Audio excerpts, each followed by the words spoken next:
நாம் தமிழர் கட்சிக்கு வாக்களிப்போம், நாளைய தலைமுறைக்கு வாழ்வளிப்போம் என்ற முழக்கத்தோடு விக்கிரவாண்டி சட்டமன்ற இடைத்தேர்தலில் பரப்புரையில் கூடியிருக்கிற அண்ணன் உள்ளிட்ட அனைவருக்கும் அன்பு வணக்கம். கடந்த 2021 சட்டமன்ற தேர்தலில் திராவிட முன்னேற்ற கழகத்தின் சார்பாக தமிழகத்தினுடைய வீதிகளில், தொலைக்காட்சிகளில், வானொலிகளில், அலைபேசிகளில், YouTube, Facebook, Twitter, TikTok, Instagram, Dubsmash எங்கிட்டு திரும்பினாலும் ஒரு பாட்டு ஒலிச்சது. ஸ்டாலின் தான் வராரு, விடியல் தர போறாரு, அதுதான் மக்களோட முடிவு. இருட்டா இருக்கும் வானத்துல ஒளி கீற்று ஒண்ணு பொறக்குதம்மா, வறண்டு கிடக்கும் பூமிக்குள்ள புது ஊத்து ஒண்ணு பொறக்குதம்மா. வாராரையா அவரே வாராரையா, கொடிய நாட்ட போறாரையா, மனசு நிரம்பி சிரிக்குதம்மா, கருப்பு சிவப்பு கம்பளம் விரிக்குதம்மா. வாராரையா அவரே வாராரையா, நல்ல வாயில குத்த போறாரையா. இந்த பாட்டை தயவு செய்து திமுகவுடைய உடன்பிறப்புகள் நாளை ஒரு முறை விக்கிரவாண்டியில போடுமாறு தாழ்மையோடு ரசிகர் மன்றத்தின் சார்பாக கேட்டுக்கொள்கிறோம். நீ மட்டும் போட்டனு வைய, பிஞ்ச செருப்பு, விளக்குமாறு, கல்லு எல்லாம் வரும். ஆட்சிக்கு வர்றதுக்கு முன்னாடி விடியல் ஆட்சி. எது விடியல் ஆட்சி? தமிழ்நாடு முழுமைக்கும் கல்லை வெட்டி கடத்துவது விடியல் ஆட்சியா? ஸ்டாலின் போய் கேட்டிருக்காங்க, ஐயா இந்த மாதிரி கல்லுக்கு நம்ம ஆட்சியில் தடை போட்டு வச்சிருக்கோம், இந்த விவசாயிகள்லாம் கல் இறக்க அனுமதி கேட்கறாங்க, கல்லுக்கு தடை போட்டுருக்கோமா? இல்லையே, நல்லா கன்னியாகுமரியில் கல்ல போற வெட்டிக்கிட்டு தான் இருக்காங்க. தமிழ்நாடு முழுக்க கனிம வளத்தை வெட்டக்கூடாதுன்னு சொல்லி போராட்டம் பண்ணிருக்காரு சீமான். நீங்க கல்லுக்கு தடை போட்டுருக்கேன்னு சொல்றீங்க. ஆக அந்த வகையில் கல்லுக்கு தடை போடல, ஆக கல் இறக்க முழுமையாக அனுமதி கொடுத்துருக்கேன். அந்த கல்லுக்கும் இந்த கல்லுக்கும் வித்தியாசம் தெரியாத இவரையெல்லாம் நாட்டில் முதலமைச்சரா வச்சுக்கிட்டு என்னத்தை சாதிக்க போறிய? எது விடியல் ஆட்சி? பட்ட பகலிலே ஒரு பகுஜன் ஜமாத் கட்சியினுடைய ஒரு மாநில தலைவர் வெட்டி கொலை செய்யப்படுவது விடியல் ஆட்சியா? இது விடியல் ஆட்சியா? எப்படி ஒருத்தர் ஒரு கோழிப்படைக்கு தைரியம் வருது?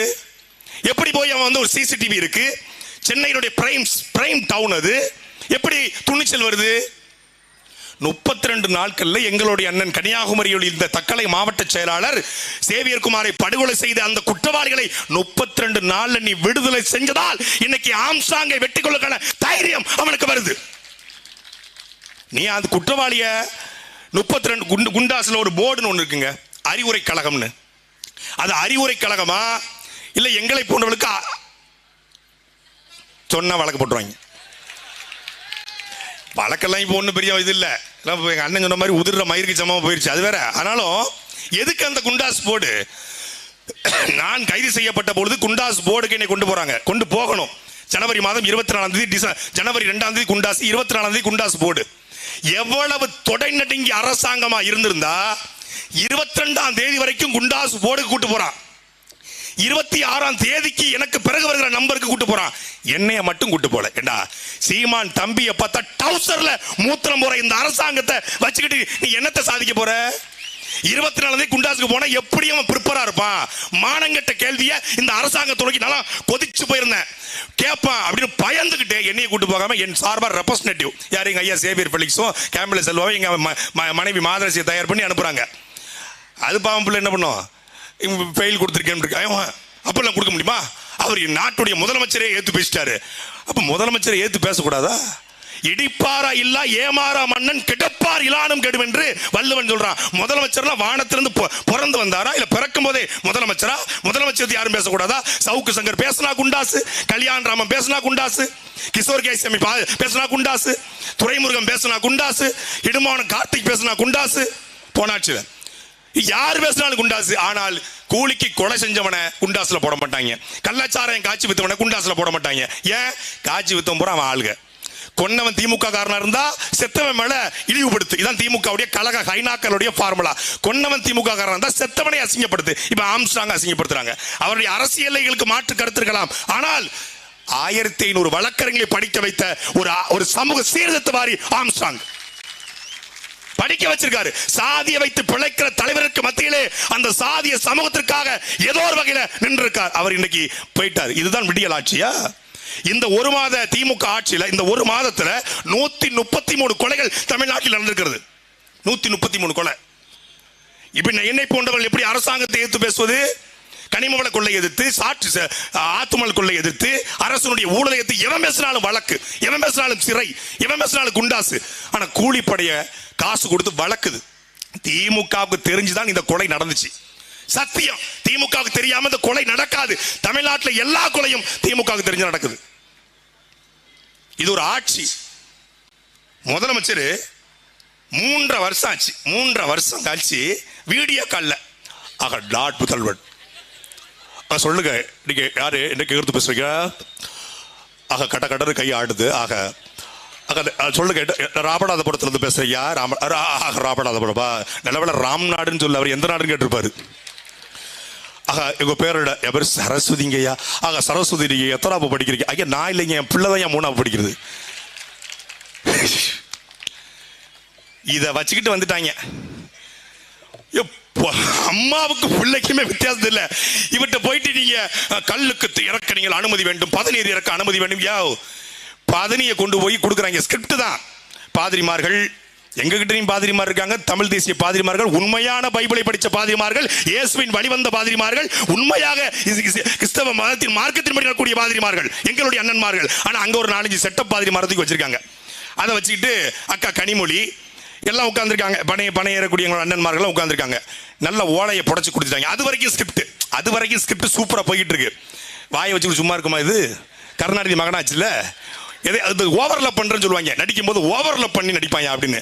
ஓவரா போறாங்க. 10 ரூபா கொடுத்தா 500 ரூபாய்க்கு நடிப்பாங்க. அது மாதிரி நம்ம மனோரமா அம்மா, நம்ம ஐயா சிவா அவங்க கூட நடிப்பாங்க. ஆனாலும் கூடுதல் அது மாதிரி ஐயா கொடுத்துட்டாங்க.